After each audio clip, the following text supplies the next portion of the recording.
Well, thanks very much indeed, Mike. I always get terribly nervous when I hear that I'm an inspirational speaker, because you all then think, well, how irritating, I bet he's not inspirational. And you then think, well, I'm going to find lots of reasons for him not being inspirational.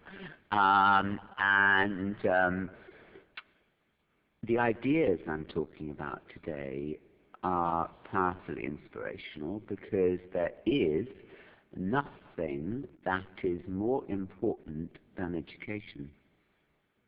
It's more important than health, in that if we educate people properly, they will learn how to look after their own bodies and minds much better. And we would have far less dis-ease than we have at the moment. Education is far more important than defence. It's far more important than any other area of government policy. It's a great thrill to be here this morning. I had a taxi driver who I was just trying to read over my notes, and he didn't stop talking about how wonderful Liverpool was. And I said, you know, to try and shut him up a bit so I could just read, I said, you ought to be an ambassador for Liverpool. And he said, I am. And then he started telling me all about that. So, but it's lovely to be here, and thank you very much to the Vice-Chancellor and to all of you for the invitation, and to be here launching this new Centre for Education Policy Analysis. Now, think about that, education policy analysis. So if the premise is that education is very important, we need to ensure that we analyze education policy properly, because education is an area, unlike health, where the quality of research has often been extraordinarily poor. We know very little about schools. We know very little about what the optimum size of a school is. We know very little about the optimum size of a class. We know very little about optimum teaching styles, though we know more, I think, about that in the last 10 years due to the work of John Hattie and others. We know very little about whether co-ed or single-sex is a better system. We know very little about what should ideally be taught within schools. We know very little about the importance of the contribution of character education and co-curricular work. We know very little about the whole way that we examine young people, when to examine them, how to examine them, why to examine them. We know very little about the entire purpose of schools, or indeed the purpose of universities. I remember 15 years ago listening to a Labour, the party did it with immaterial, it could just as easily have been a Conservative education minister giving a talk about the purpose of education, without ever talking about what the ideal for a school leaver at 18 or a university leaver at 21, 22 would be like. And so when I said, well, what then is your vision for what a school leaver at 18 or a university leaver at 21, 22, who they should be and what skills and understandings they should have, and they completely imploded. And so policy and analysis of policy is clearly very important, and this is not a matter of party politics. Party politics often obstructs, occludes understanding of policy. It becomes politicized. People don't listen to the quality of the argument. They listen merely to the shade of opinion that it's believed to be representing. So I'm thoroughly in favor of ventures like this, and it's a great thrill to be here with you today. Now, what's my thesis? My thesis is this. I'm not going to be talking about the curriculum.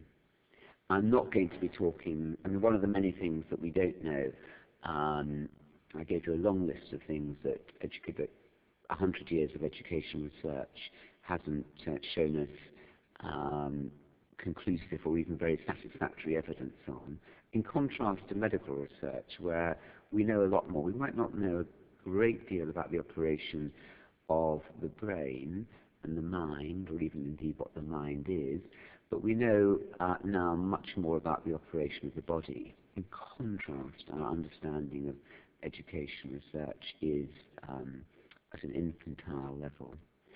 And so that's why this is important. But one of the things that we don't know much about is school types, and whether academies are better than comprehensives, or what free schools are about. Are free schools merely is that just merely a politically rather than evidence-driven knee-jerk response? Will they endure? What's happening to local government, etc.? I'm not going to mention, I promise you, the word local government once more. I've already mentioned it in this talk.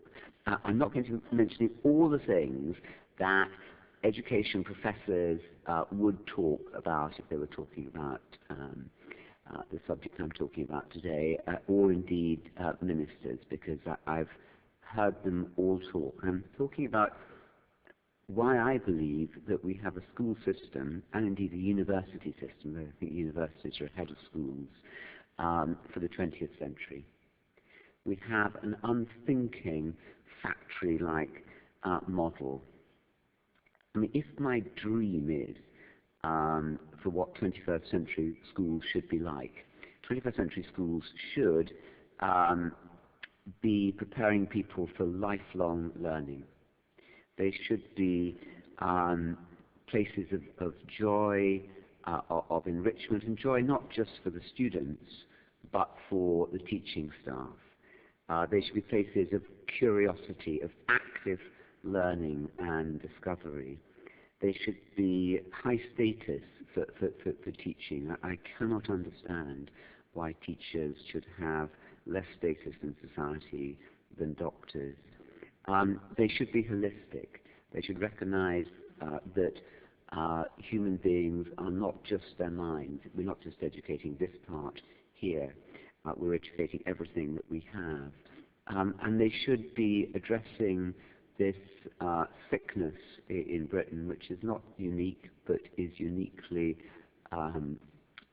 powerful in Britain, of the divide between a highly privileged independent sector and a less well-funded and well-supported state sector, and much more. The dream is that we have a much more integrated system. We have schools which are delights not just for the students and the teachers and the parents, who need to be far more involved. At the moment, parents are often pushed away, apart from parents' evenings. And they should be vibrant hubs in the community. They should be places that the whole community comes to for illumination. And you know, this dreams are nothing if it doesn't happen. And the reality is that very few schools are like this. The reality is that literacy and numeracy and league tables dominate everything. And so if you were a group of school leaders, and I'm sure there are some school leaders here amongst you, what they always say when I talk about this is, oh, well, it's all very, very well, but, you know, what about my 5 A's to C's? And that's what, you know, and that's what I have to think about. That's what I'm measured for. It is utterly disgraceful. It is sinister, the way that government are corrupting the enrichment opportunities for young people, because young people get this one opportunity, and the more impoverished the background from which they become, the more important it is that school provides that once in a lifetime opportunity for lighting that fire of self-belief, of curiosity, of love, of excitement, passion, rather than bludgeoning them with these endless and meaningless GCSE and other tests that young people sit through. Teachers are rendered in our education system largely technicians. They're not creative, the creative professionals respected like doctors at the best are, to be trusted, to take their own decisions, teachers the world over. And in some ways, Britain is better. Britain is ahead of some other countries. They are just technicians carrying out, an agreed syllabus.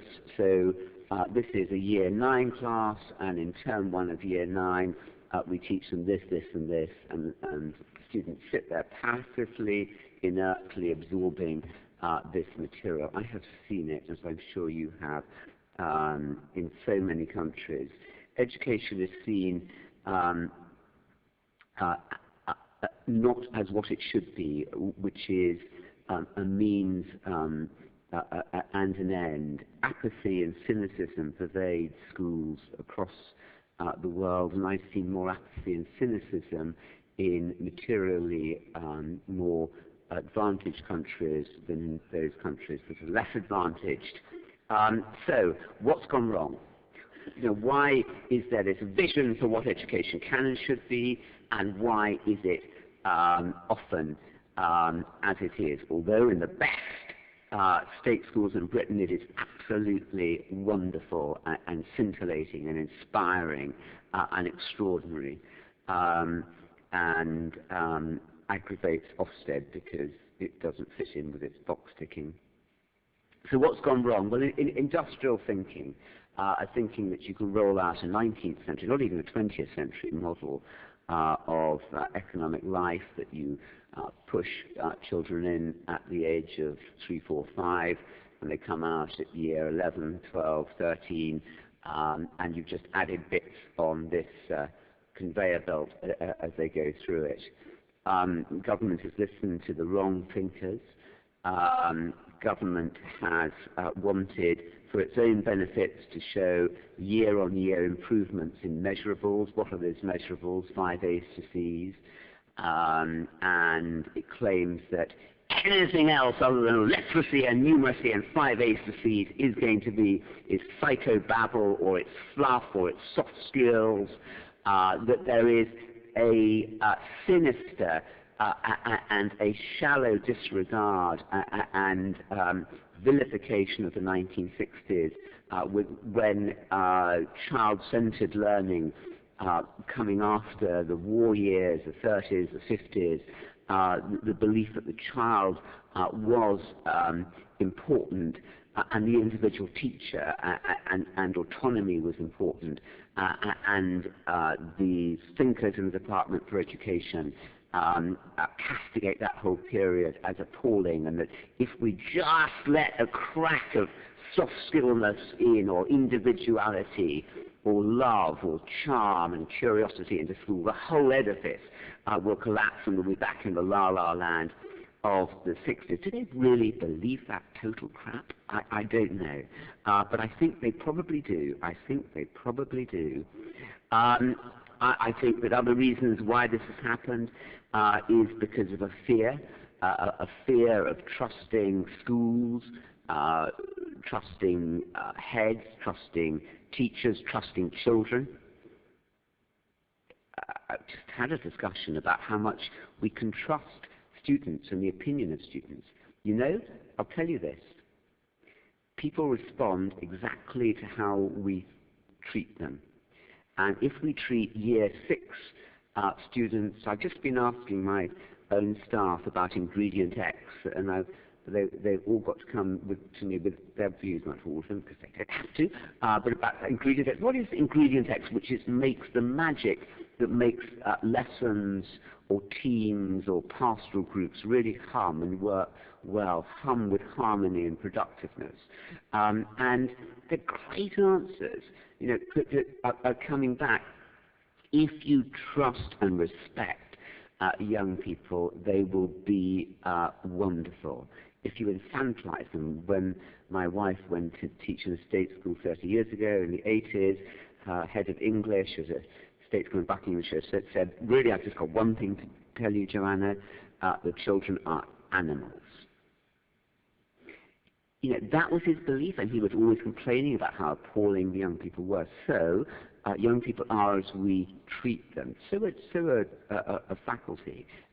So is anybody. The greatest single predictor of this is work in positive psychology out of Pennsylvania University, the greatest single predictor about the performance of employees at work is the expectations they have of themselves and that their superiors have of them. Same goes to students. So all those things have gone wrong. What then should education be about? Well, we have to get back to the derivation of the word. Education is a sense of leading out. So education should be a leading out.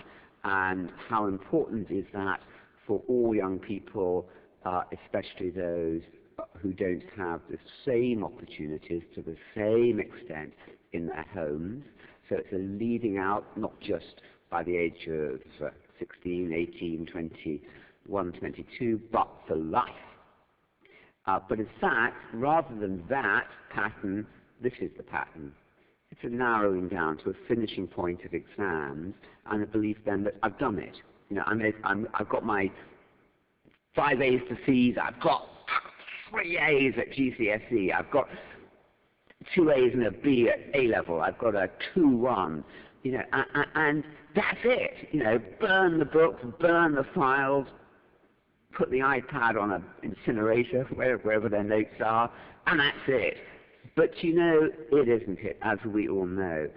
So it is about, the word means a leading out from what's inside, and this sense that we're learning not just about the external world, but we're learning about that utterly fascinating subject of ourselves, and we are getting to know ourselves. And so many academics don't know themselves and want to impose their own worldview on others rigidly, and that is what happens to all fundamentalist or indeed fascist thinkers who deny the validity of anybody else's belief and work and life and say that theirs is the only truth. So I'm wanting to have joyful schools, extraordinary schools.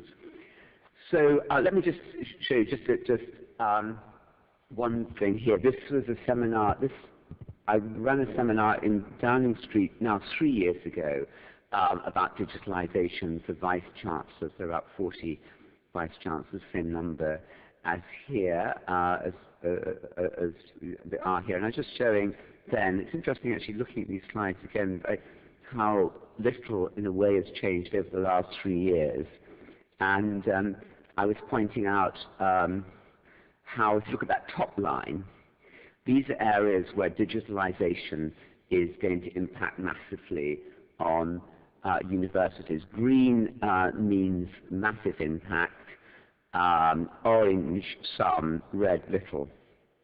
So if you look above the line from matriculation to graduation, the black line in the middle, can you all see that? Kind of even in the back gets a sense of it. You can see how lectures are massively affected, and we've seen much more of that happening in the last 3 years. Seminars with MOOCs going everywhere, a bit like a firework, often going nowhere though. Libraries and research, exams and testing, and then the overall admin and communications hugely affected. You know, what isn't? So the broader benefits of social life, of higher education, which is extraordinarily important, co-curricular life, comparatively neglected, but not in great institutions such as this one, and skills, job, social, personal, and then the school journey. Schools less affected by digitalization. Lessons can be and should be flipped, much more so that the sense of a teacher doing what I'm doing, which is just you passively listening, which is not a good way to learn, and that lessons are flipped so that the learning, so that prep, you know, how absurd, I'm sure it occurs to all of you, that we give our students in schools something called prep at the end of lessons to do by the next day or homework, but it isn't prep, it's gurge. They just regurgitate what they have learned. What they should be doing is prep. They should be preparing the next lesson, thinking about it, because, as you all know, what the teacher tells a child will always be of very limited value, but what a child discovers and makes the connections for themselves will sink in far deeper within them and become far more effective learning. So pastoral is, which is a vital and neglected part of schools, is obviously digitalization makes, I think, no impact.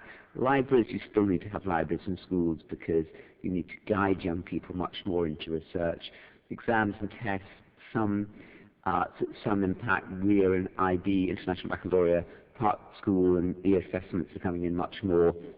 And so that's just one part of it. That's just let me just look at some of the blind alleys now. Blind alleys in British education, 20th century thinking blind alleys, which is carrying on shamefully into the 21st century, is closed thinking. Belief there's one right answer. The belief the teacher is always right. The belief that the teacher has the knowledge and the student doesn't, and the teacher can't learn from the student, or indeed the student can't learn from the student. Having fixed mindset rather than growth mindsets. There's almost a correlation in my mind. The people who talk most avidly about Carol Dweck are the people who have the most fixed mindsets themselves. Who's familiar with Carol Dweck? Hands up. Okay. Carol Dweck, that should have been fresh air. If that had been fresh air, she is a breath of fresh air. An American academic who, amongst many contributions, talks about the fact that we all have growth mindsets. Who here has heard of neuroplasticity?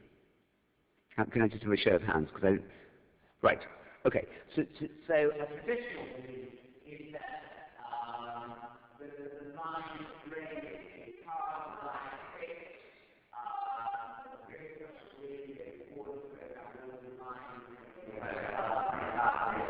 You can't really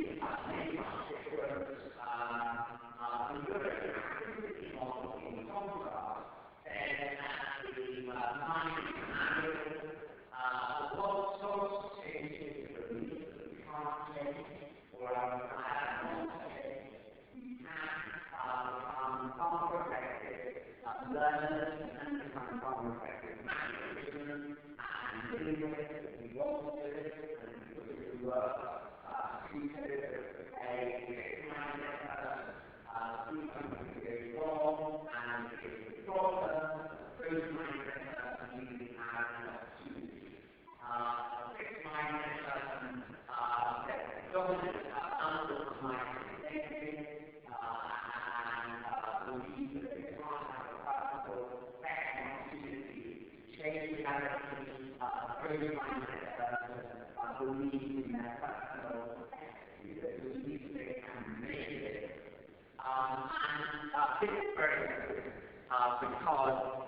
one of the things that's gone wrong is this closed mind and closed hearts, judgment, heavy judgment in schools, and by parents, disapproval. I'm disappointed in you. A castigation of the child, the whole human being, rather than their action. Not that wasn't a very clever thing to do, Janice. You're a bad person, Janice. The power of teachers, like parents, to damage young people psychologically for life. Hierarchical thinking, prejudicial thinking, dualistic thinking. And meaningless subjects,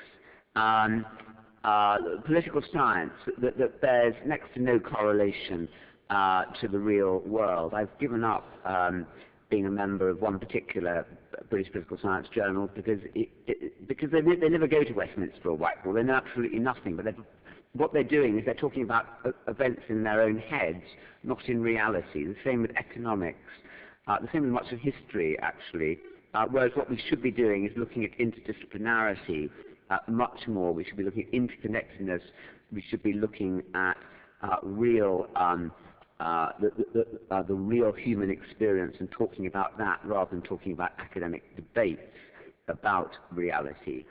Full of false dichotomies, facts versus skills, independent versus state, child-centered versus teacher-led, science versus humanities, traditional versus progressive, authority versus freedom, structure versus creativity, national versus international.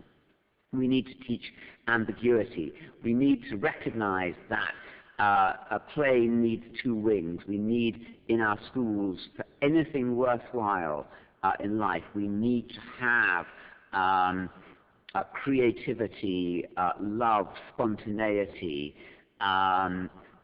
curiosity. We also need to have structure and discipline and a respect for received wisdom. We need both. So full of false dichotomies. Let me just very conscious of the time here. Let me just look at some of the big questions that every child should learn about by the time they leave school. Is being good better than being bad, and why? What is a good life, and what is a good society? What is a good school? What is a good university? Giving students the ownership over what it means to be a good school, for example. And because if they don't get that, they'll never get what a good society is. What is reality? And every single child can understand Plato's cave and what's being talked about in Plato's cave. Is anything permanent? Clearly it isn't, but why isn't it? And what happens? Does absolute truth exist? What makes a good argument a good argument? And when is a bad argument a bad argument? Why don't we teach this? Tell me. Can nonsense or paradox ever make sense? What is justice? And is there justice? Who is in control of our lives? They need to understand Schopenhauer, Sartre, free will against determinism, existentialism. If anybody says that a year 10 or year 11 child cannot understand this, or smirks and thinks, oh, what does he know? Independent school. I also run a state school, by the way. It is extraordinary, as I'm sure you know, what young people can rise to. And does the supernatural exist? Is altruism possible? Do our genes just make us enlightened self-interest? Why do wars break out? Why does peace break out? Will science ever provide all the answers? Is there beauty, or is it just subjective opinion? Why does time not go backwards? Can the future influence the past? Is nature regular?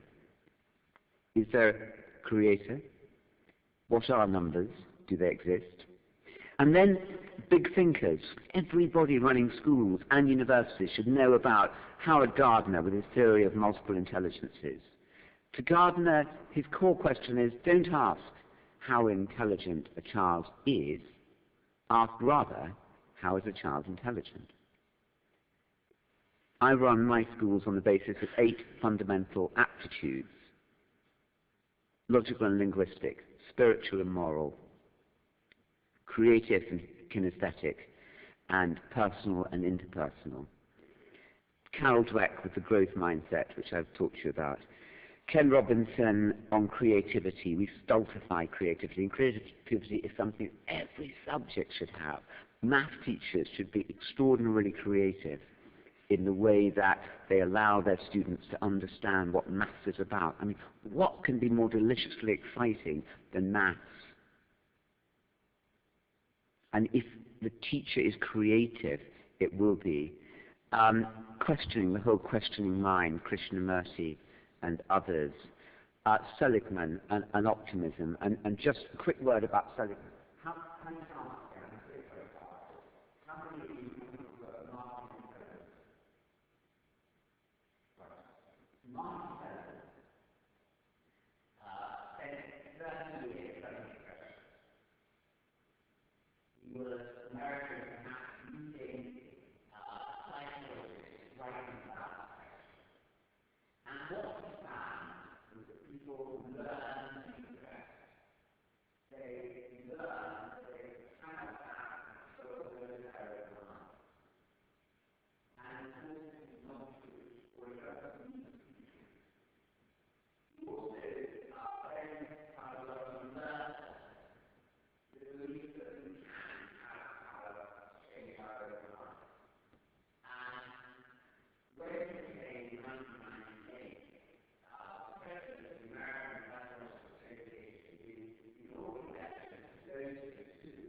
What's going wrong. And let me just go through the others very quickly. Kurt Hahn, the whole notion of service that needs to be at the heart of every education. Hattie, with visible learning. Mill on obedience. Kabat-Zinn on mindfulness, which will grow extraordinarily over the next 10 years. And Desmond Tutu on forgiveness. So I'm just going to bring this to a close, and then by saying the following.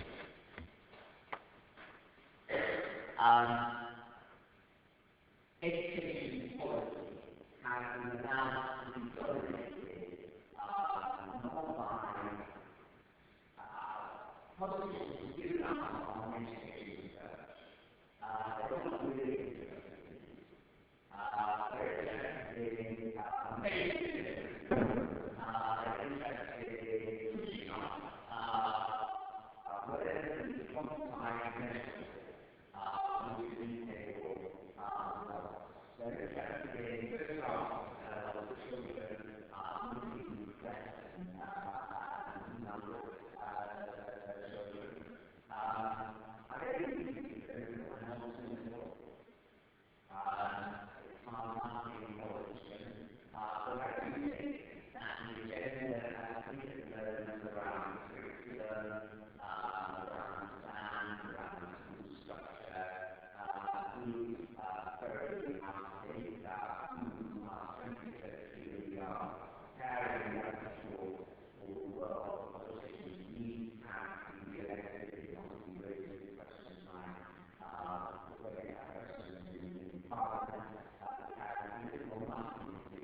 questions, so if anyone wants questions, you just have to drop them out as many years because you don't know where you are.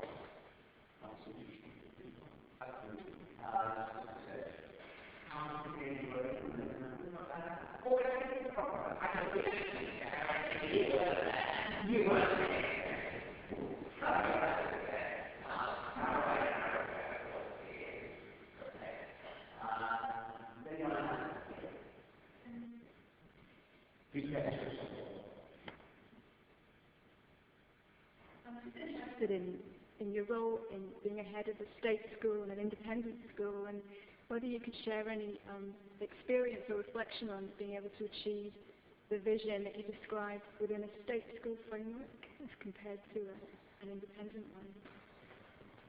Yes, and I mean the extraordinary thing is how similar the children are.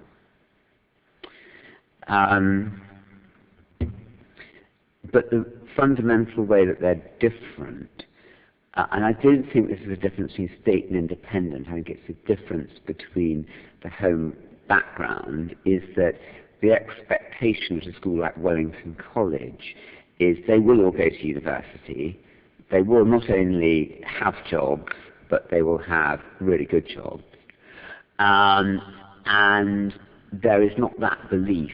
And that would be the same belief in a Leafy Grammar School or a Leafy Academy in London. And it's harder at our academy, which is in Wiltshire. Now, I don't know if you know Wiltshire, but you might well think of lovely villages and market towns. But the part of Wiltshire that our academy is in, and we just spawned a primary, so it's now 2 academies, is depressed. There's very little industry. Agriculture is depressed. There's an army base which is constantly moving. So I think the biggest difference is what the young people bring in terms of their hopes for life, and therefore the degree of motivation and interest they have to do well in their subjects. Because if you don't see a future, why would you want to sacrifice watching television in the evening rather than working at your books? So that is a difference. But we have to work with young people as they are, and have a growth rather than a fixed mindset about it, and make them believe that they can and will and should have a vital role to play in life, and that their education at school is important and enjoyable, and that we enjoy having them in school and their company and what they can bring, and we want to listen and hear from them and bring out their talents in every way we can. So that's the difference, not in the child, but in the expectations is the biggest difference I note. Does that answer the question? Yes, I suppose the other part of it is the different constraints on a school income. Well, there are different constraints in that, Wellington is a ridiculous example because it has £35,000 a year. But day schools in London are about 15,000, so independent schools, and day independent schools in the north, I don't know, does anyone know the figure, are much less, but still you have perhaps twice as much money as in the state. So where does that money go? It goes in more teachers above all. I mean, that's what it takes. But again, the best state schools are the ones which often operate and succeed against adversity, and despite the relative disadvantage they have in resources against the independent sector, still manage to achieve extraordinary things with young people, as indeed do remarkable schools in the developing world, or in depressed parts of the developed or the more developed world, achieve incredible things with inspirational heads. I do think heads are important, and teachers where there is an atmosphere of positivity and belief and excitement and energy and respect for young people and for other adults. So despite the resource gap, still incredible things can be achieved, would be my answer there. Question, lady here, then somebody here. Yeah. Do you want to come first? Yeah.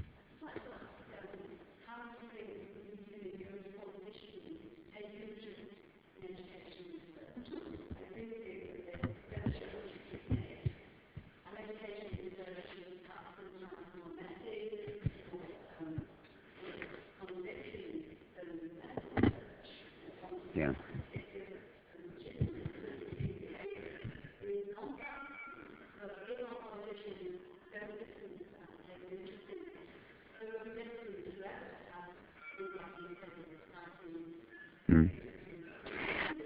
Well, Yeah, it's a great question. I wish I knew the answer. I wish we all wish we knew the answer to that. I do think that there's a huge arrogance on the part of politicians in general who become secretaries of state.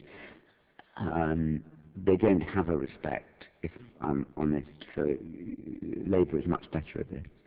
But I'm not certain Ed Balls, who, when he was there, had a lot of respect for education departments. But in general, I think that Labour does it better. That's just my experience. It's not a party political point. I think we're at a nadir of the disrespect for research in universities, which is absolutely vital.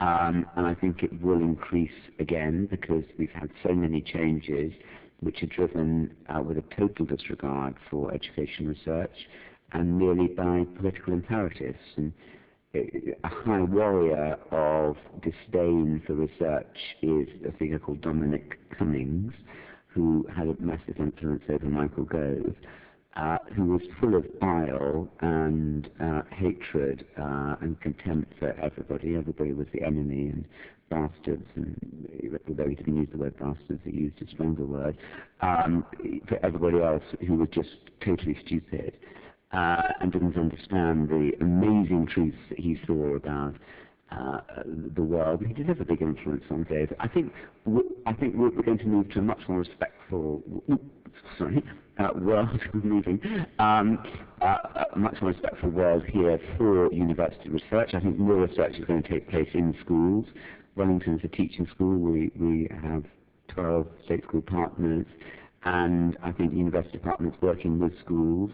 Every teacher needs to be a researcher in the sense of to be reflective about their own practitioner. And what is research if it isn't looking at evidence and helping teachers look at the evidence of their own lessons, what is working well, what isn't working well. I think that university research departments can help enormously encourage that move to make teachers be reflective.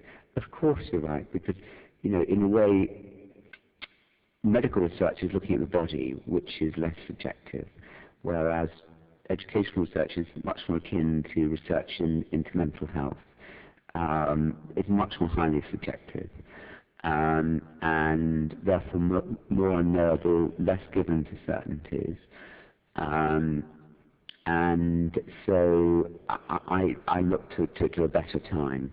And I think a key will be universities working closely with schools, encouraging that reflective practitioner work within every single good teacher is a reflective practitioner.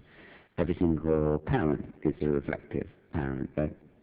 Assessing all the time what impact am I having, what's working well, and the consulting that they're asking others too for feedback. And question here. Thank you.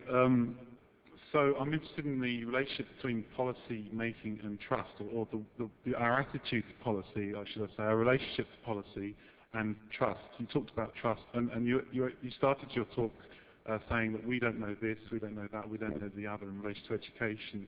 And I want to say, well, of course, a lot of people who work in schools and universities do know a lot about the nature and role and purpose of education, and they're not, as it were, trusted to sort of live out or put into practice what would be a rich and complex understanding, just in the kind of terms of education research being more complex. So my concern is to do with the way our relationship to policy and the way in which policies are and policy discourse becomes a kind of univocal authoritarian sort of trap in which we try and secure a public knowledge which, as it were, is about or represents a failure in trust. Well, I think trust is absolutely key. I wrote a book called Trust in 2009, just after the parliamentary expenses scandal and so many other abuses of trust. Just because I've written about trust doesn't mean to say that I know anything about it. Often that correlation is negative between what we write about and what we actually understand.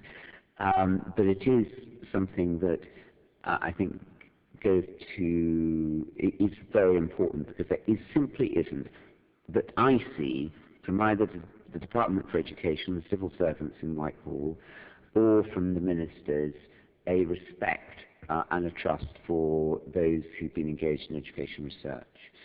And that is clearly wrong. I do think that making education more of a profession, the Royal College, is something that I very much support.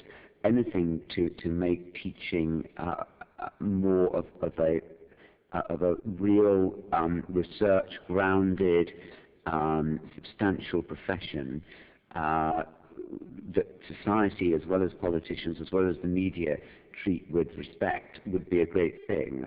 The media's with teachers, their contribution is just to find examples of a teacher who's had an inappropriate relationship or run off with money. Their role in diminishing trust and respect for the sake of selling their newspapers in a declining media war with different press outlets, added to distort, doesn't contribute at all to trust and respect for teachers and for those who are trying to put a real objective, clear understanding about what the whole process of teaching and schooling and structure is all about. So, I think times will change. I think things will change. I think this is a real nadir for research. And it was unfortunate that perhaps the person who got it the best, that the Secretary of State for Education, and who had a deep interest, who themselves had been a teacher, had a deep interest and respect for teachers and for educational research taking place in university departments and elsewhere, left because it was all too much for them, and that was Estelle Morris. People looked at her and see, well, she listened to too many people and couldn't make her mind up, and we need to come in and just say what's what, and it's so we're on the same side. We just want it all to change. Did that point out? Are we okay for time? Okay. Thanks very much for the presentation. You appear to end on a positive note that educational policy might start to move towards the vision that you described. But it seems to me that the trajectory of educational policy has been remarkably consistent over the last few decades, irrespective of which political party we've had in power. So just looking forward to 2015 and what we're likely to see in manifestos from the main parties, do you anticipate that there is really a choice for us? In what way do you think that the thrust, the drive of policy has been very clear? Well, more recently, I suppose, in terms of teacher education moving away from universities, control of education moving away from local authorities. I know you didn't wish to mention them, but that trajectory seems to be in place. Mm-hmm. Yes, but look how narrow the trusting of teachers is. The whole academy and free school movement is supposed to be about giving more autonomy to schools, but actually the schools are not using their autonomy, are they? They're really just doing the same thing. They're grabbing the extra money you have to be an academy, to be an opt-out academy, and they're not differentiating themselves very much because they're all slave to the central diktat. One of my big things is character education, and how important it is to teach young people values and virtues, and that this can and should be done. I was in a debate with Toby Young, who feels very strongly that everyone should be taught Greek and pure maths, and everything else is just rubbish. So I think the instilling of an encouragement of values and virtues and good character is fundamental. I think we're moving perhaps slightly more in that direction, and all parties will put more into their manifestos about that. But essentially they're in a quandary because they want to be seen to be trusting schools more by devolving power from the centre, but they don't really want to trust schools, I mean, they'll trust schools, but as long as schools keep shoving up their 5 A's to C's, the governments can say year on year we're improving and therefore we're absolutely marvellous and we should be re-elected. So I don't know. I think there's I talk to Labour people, I talk to the Conservative people, don't talk to the Lib Dems, but I'm always there if they want to talk to me. I don't sense there's any great clarity about what they're going to do. There's a general sense that too much interference has taken place with exams, but that's pretty unstoppable. I think the move towards fewer exams, perhaps too much interference on the curriculum. I don't know. I just sense that that things will change and that that Britain will move from an obsession with this industrial model of education by central diktat towards a much freer and more enterprising and more enjoyable process. And I think what will drive it actually will be the economy and the recognition that we are not turning out, our schools aren't turning out the kinds of young people that the economy needs, and whether in Liverpool or wherever in the country, people need to be more energized by the time they're more articulate by the time they leave school, more in touch with their own thoughts and feelings, the people who've been asked more in class to express themselves, who've been given more autonomy and more encouragement, because the way employment's going to go is in smaller companies, more entrepreneurial companies, and that we've moved from this mass employer a workforce that the 19th, 20th century model our schools haven't yet adapted, and I think it will be the recognition on the economy that we need different kinds of young people that will change schools, and I think they'll change schools in a much better way, and I think part of that will be more respect for what's happening in research, particularly if universities work more closely with schools to help make every teacher their own researcher and reflective practitioner. So I am optimistic about it. It's always the economy that drives the ultimate the needs of the defence of the nation. Look at the way that schools expanded because of the need to produce workers in the 19th century. The Boer War then showed at the beginning of the 20th century that the physical health of young people was baleful, and we needed to have schools and to bring up people with better skills and a better sense of hygiene and health. So the need to defend the nation and the need for the nation to be economically competitive is a core driver in the configuration of schools. I am optimistic. I think that schools are profoundly spiritual, should be, they're not. They should be profoundly spiritual and magical institutions, because nothing is more important than that one opportunity that children get to become the unique human beings that they are, and bludgeoning them with literacy and numeracy and saying that if we don't concentrate on these, then it will be, it will all fall apart, is just wrong.